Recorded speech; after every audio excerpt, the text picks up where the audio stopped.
we're going to be asking you a few questions on your career and how your career has impacted your personal life and other aspects of your life as well. First, I just want to start off with a very casual question. So what are your day-to-day activities like? Do you interact with a lot of people on the day-to-day, or do you work alone a lot of the time? Well, first of all, I have a staff that reports to me. So, I have people doing work for me. If I personally do work, financial CFO related work, and use preparation time, that's probably 50% of my time is personal preparation and doing accounting work.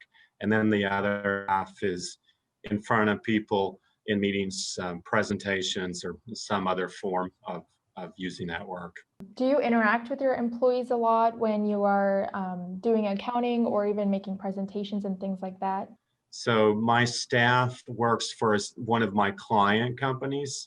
So my staff does things like technology management and also the day-to-day accounting work, the day-to-day transactions. I'm collaborating with other people from those companies. And then also I have a team of 1099 contractors where they do different work, and we might go and make some sales presentation to a company. And so there's a lot of collaboration on that. So you basically like working with people a lot because this job involves a lot with collaborating with other people and talking to them about various solutions and things like that. Yes, this is not an in the closet job where I'm crunching numbers. And my philosophy was, how can you get a job that you can work with the senior leadership team the fastest? And I always thought that was finance and accounting, because every company needs, finance and accounting. But fortunately, for someone who chooses this profession, you don't have to be an expert on that industry. You don't have to know how they make their product or how they market the product. They still need you because you're finance and accounting. This is the easiest one to go into any company and make a positive impact. So what exciting projects have you been working on that are inspiring for you, or very like passion projects sort of? The ones I'm most passionate about are, taking everything that I've done with all these different companies I've worked with the last 20 years and doing this fractional CFO role. And I decided that there were common misunderstandings that business owners had with respect on how to financially manage their companies. And so I took notes and put together some patterns and models and wrote a book about it.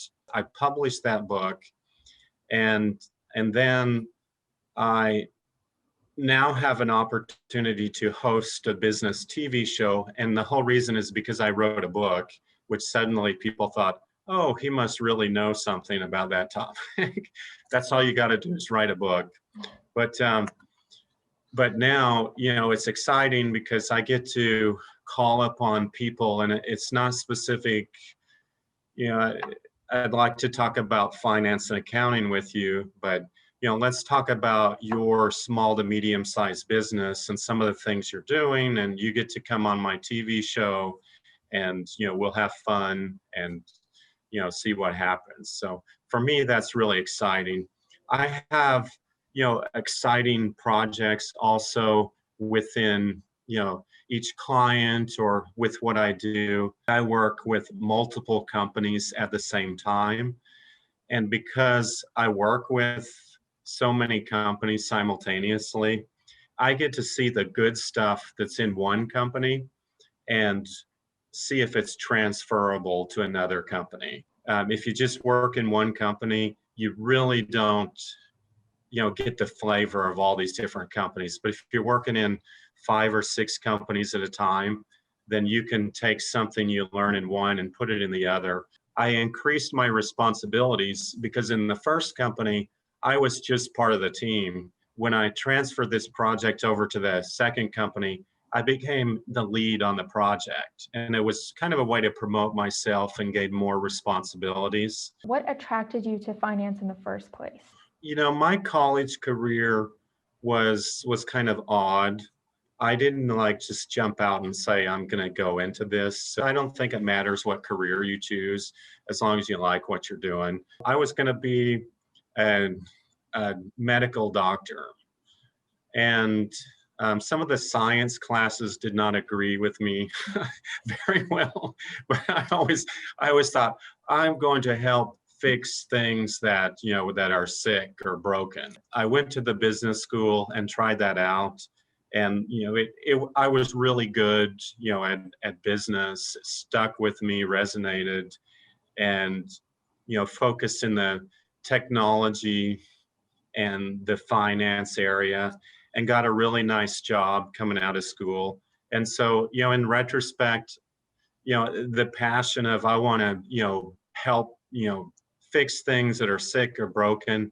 I do that with companies now. I don't do that with people. I still have been able to realize what my career passions are. I just didn't really realize at the time. Yeah, I think for a lot of people, especially right now, they're very unsure about what major they want to go into. But I think one of the main things that would help you in deciding on your career is looking at your values. And I think a lot of people would resonate with that because a lot of people just don't know what career they want, but they know the values that they have, and they know that their career in the future has to have those values for them to enjoy that career. I went to college my first year, and that's when I was still trying out, what is it that I'm going to do for the rest of my life. But after the first year, I took a time out for 2 years and went and served a humanitarian mission in Budapest, Hungary. So I learned a language that was, very much different from English. I, spent that 2 years developing all kinds of skills in addition to language, sales skills, how to give presentations. And I came back from that, and all my friends were like, they were a couple of years more advanced in college, and they were getting closer to graduating. And so you could look at it and you could think, oh no, you're at a disadvantage because you stepped out and did that. But the interesting thing that happened is as soon as I graduated from my university, then a recruiter came recruiting through there, and they said, we need somebody who speaks Hungarian, who's a US citizen, who will be on this technology project for finance and accounting. And so had I not gone to my passion or, this other thing, I don't really think I would have had this opportunity. So I finished that project and a couple more years at that company. And then I became a management consultant for Capgemini, Ernst & Young. And it just all progressed to that level. Like you said, Ashita, just go with your passions. Then other things just fall into place and work out. And that's how it worked for me. During college, did you find anything particularly hard, especially finding your career? I think that many college students struggle with what it is they want to study. You don't really know what's going to resonate with you until you get a little bit more experience. I really love history. I could have been a history teacher. If I just said, I'm going to go off and be a historian, or I'll be at a museum because I love history, that's one way that I could have gone. But all of these passions come back in some way. So my second book that I'm writing that will be released, this year, 10 of the chapters tell stories from history, from different battle scenes from across the globe, from different time periods. And so I'm able to just drop on, I love history. I was never able to do it in a career to make money for it, but now I can write a book and I can put it in and I can combine it with my business knowledge that I'm writing about. So we don't have to think that we're giving something up when we're making the decisions at college. We can just think, I'm finding my way, and these other passions, they're going to circle back to me somehow. I'll just figure it out. And I really believe that. I don't think you have to give anything up by making one particular decision. I think your options are still open and many things will circle back around to you later. What struggles did you face in the beginning of setting up your business? The fractional CFO career, you do finance and accounting work on a strategy level for a lot of companies. And the question is, how many companies should you choose? What do you do for that company? And how much do you charge them for the services? So I had to figure out for myself what that meant. And so sometimes I would choose the wrong clients. For me, I guess the struggle was just connecting in and not working for a Fortune 500 company, but working for myself, finding the right clients and convincing them that I was the one to work with them. So you mentioned you worked for a big company before you started your own business. Could you talk a little bit about why you chose to leave that company and make your own? The Fortune 500 company, I was fortunate to have the position. I just outgrew the money that they would pay me within, a couple of years. I wasn't paid enough for where I had gone in my career. And I didn't want to wait, for somebody to retire, somebody to get recruited away. So I decided that I needed to work for, Big Four. Ernst & Young was one of them. And so I went there and they actually paid me more money, which was nice. And they gave me all the training I wanted, but they were sending me all across the country every week. I was married. I had a daughter, a couple years old. My wife was pregnant, with my son. I got tired of, traveling away from them like that. Also, I didn't feel like that going from one project to another was as beneficial as working in one company for a long time.